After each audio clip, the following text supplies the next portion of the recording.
To disable Talkback on Oppo Find X9 Pro, first of all, as you can see right here, I have Talkback activated, and it says here that I can hold down a volume down button, this button right here, for around 3 seconds to turn it off.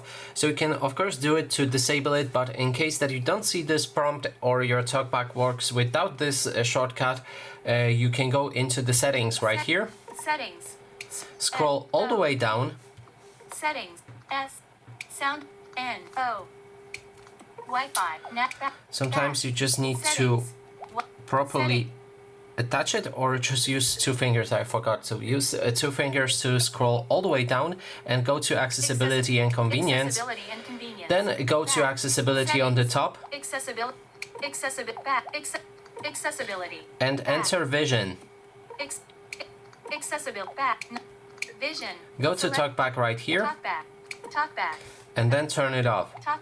Disable. Turn off. Talkback off. And that's how you can turn it off. So that is basically everything. Thanks so much for watching.